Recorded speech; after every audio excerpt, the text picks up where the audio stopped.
I've had the privilege of associating with, befriending 4 or 5 guys who I would consider brilliant. You know, forget the IQ; they're just brilliant. And Paul Benison, Gary Johnson, and a couple others that I won't name. My sister Amy is absolutely genius computer programmer for the government.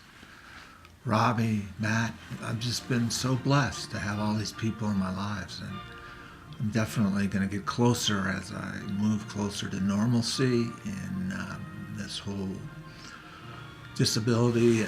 And but a couple of stories. Gary had a grandmother who was in her 90s. Trent had a grandmother who was in her 90s. Both of them speak of grandmothers who could tell you to the dime something that happened 76 years ago, but they wouldn't remember the time, or they wouldn't remember your face, or they wouldn't remember your visit or anything in the present. And they were well taken care of. Gary's dad basically devoted his last alcoholic years to his mother, and Trent's grandmother was finally put in a nursing institution where she was fed through a tube and kept alive. And what they found in Gary's attic, that's where the grandmother slept, were 100 5-gallon jugs, the apple cider type jugs of urine. I guess she was ashamed of urine, and that's how she handled it, rather than going down these absolute treacherous steps, been down them 50 times. And no, that's not good for grandma at the nighttime.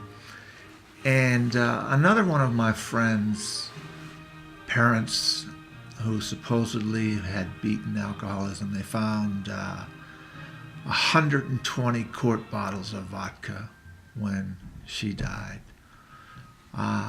That's a little sadder.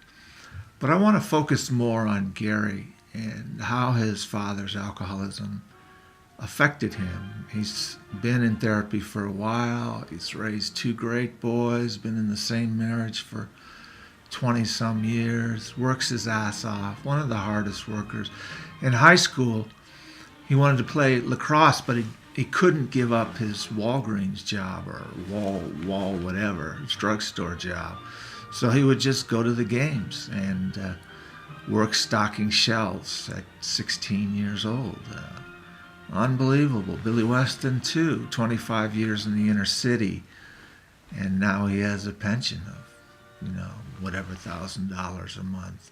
His wife wasn't real thrilled about the move, but he's happy, too. And Karen is happy as well. Everybody's happy. Ha, ha, ha. Amy, who's in that genius category, is very happy handling my money. No, just kidding. She has 2 kids, so I have a niece and a nephew. Shout out to them. I won't use their names here. And it's a fascinating story, which I'll pick up in the next video.